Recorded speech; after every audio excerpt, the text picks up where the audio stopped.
O dia, né? Hoje é dia de ler provérbio. Não, provérbio não, desculpa. Parábolas, né? A gente está lendo parábolas do filho pródigo. E hoje a gente vai dar continuação, que a gente leu até o capítulo 20. Então, vamos lá, gente. O filho lhe disse ao pai: Pai, pequei contra ti, eu sei, e perante ti eu já não sou digno de ser chamado teu filho. Mas o pai disse aos servos: Trazei depressa o melhor vestido, e vestido, e põe um anel na tua mão e as sandálias no pé. Trazei bezerros cevados, matá-los, e comemos e alegramos. O pai estava triste, né? Porque o filho tinha ido uma longa jornada, queria herança e queria ir embora. Mas ele voltou, né? E a alegria desse pai, depois que o filho volta, é diferente, né?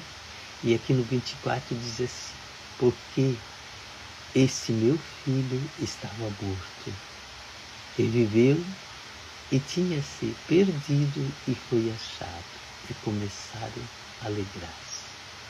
Seu filho mais velho estava no campo, e quando veio e chegou perto de casa, e viu a música e as danças.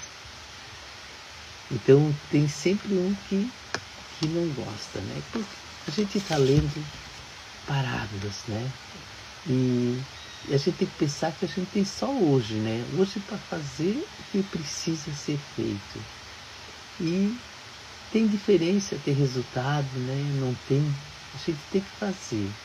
E a gente tem que fazer coisas de homens, não de menino, né? Porque menino faz o que queres, mas homens precisa fazer o que tem que ser feito, né? Então, existe um espaço entre meninos e homens. A parábola do filho perdido, né, é 3 personagens. O primeiro, o filho mais novo. O segundo, o filho mais velho. E o terceiro é o pai. O filho, sempre esse filho saiu para uma herança, né, e não tinha consciência e começou a gastar, e criou um plano em ação. Então tem 3 coisas nessa... 3 coisas importantes, né? Ele cria um plano em ação, né? E ele vai. Primeiro ele cria um plano de sair de casa, depois ele vai. E depois ele cria um perdão. Então, tem coisas que às vezes tem esses tipos de coisa, né? E o pai, aqui fala de um pai, né, do filho que sai para gastar a herança e que a consciência dele não era só gastar, né? Aproveitar. E o filho mais novo fala sobre isso. E ele fala do filho que saiu sempre que o pai ficou esperando. Então sempre tem uma esperança, né? O pai nunca diz não para o filho. O pai está sempre presente, né?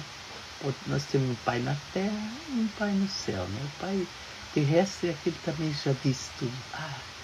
Que bom que tu está aqui, que bom que tu fez. E o pai terrestre, o céu, imagina, né? É muito melhor. Então, aqui nessa parábola, né, tem assim: o filho sai e gasta a herança e tem a consciência, né? Depois ele cria um método, né? Mas o filho mais novo fala isso e não fala do pai que saiu sobre um... Sempre tem ali um pai que o filho saiu, né? Mas um pai que fala que o filho saiu, mas um pai que estava esperando o filho. A parábola fala do filho que estava perdido dentro de casa. Então, é bom a gente sempre ler. Quando a gente lê, a gente aprende um pouquinho mais, né?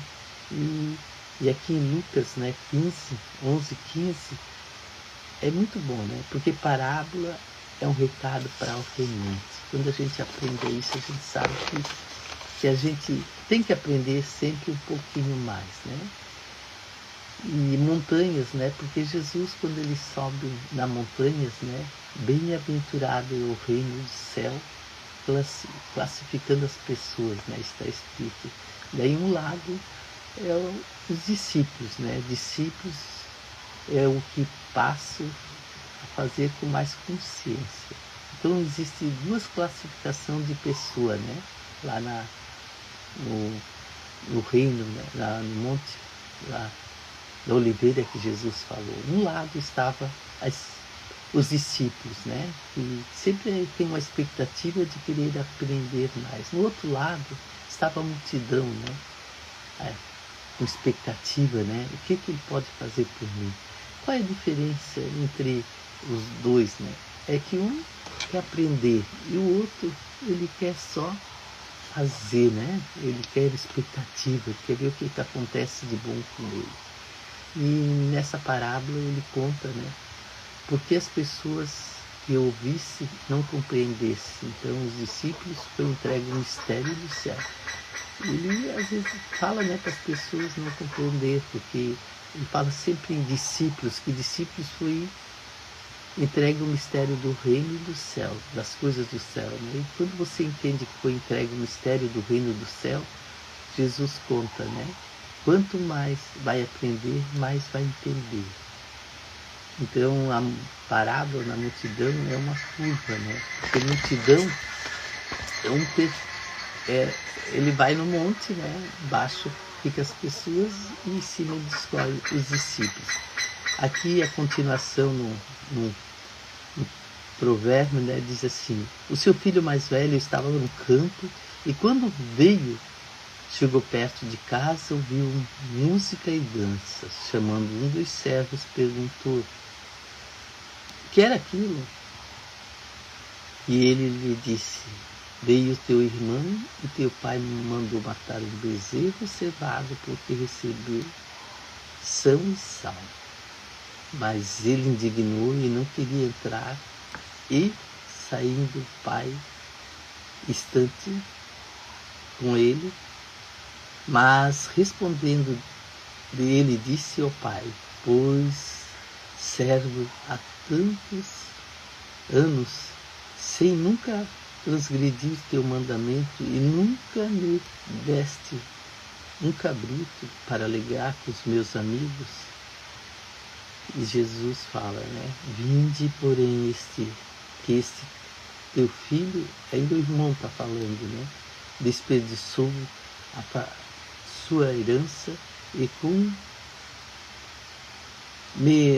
mentiras, né? Mantém-se o bezerro cevado, fizesse essa festa toda para ele. Jesus disse: filho, tu sempre estás comigo, todas as minhas coisas são tuas. Que palavra linda que Jesus fala, né? Seu filho mais velho estava sempre com ele, sempre presente. Mas era justo alegrarmos porque teu irmão escravo morto reviveu e tinha perdido. Então ele voltou, né? Aquele irmão que estava perdido, que estava sem esperança, sem alegria, ele voltou. Então nessa parábola que a gente leu em duas fases, ela é muito enorme, é grande, né, de sabedoria. Então aqui mostra que o Pai, né, Papai do céu, está sempre presente para nos receber quando a gente faz o que é certo, o que é verdadeiro, né, o que precisa ser feito para a nossa vida. Então vamos sempre alegrar, né, lendo parábola, porque a gente aprendeu que se tu voltas para casa e tu sabe que aqui é o teu lugar, da casa dele, né, então ele está preparado para nos receber. Então hoje a gente lê parábola, né? Tem barulhos de passarinho, né? A gente está aqui na fazenda e está sentindo, né, o verde, o barulho, o cheiro, né? Atrás tem uma floreira maravilhosa. Então a gente lê parábolas nesse dia maravilhoso. Eu queria, né, dizer para vocês que sempre quando a gente busca a palavra, a gente sempre tem um entendimento, né? Porque é através da palavra que a gente é fiel a Deus.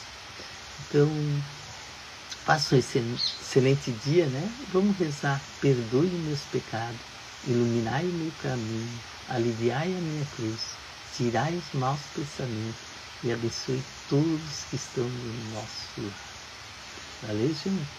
Vamos terminar nossa live e dizer gratidão, né? Por ter feito, né? O lugar que não era muito provisório, porque estava muito escuro. Antes não dava para fazer, mas sempre tem um lugar, né? Onde a gente quer e procura e tem que fazer. Então vamos ser felizes.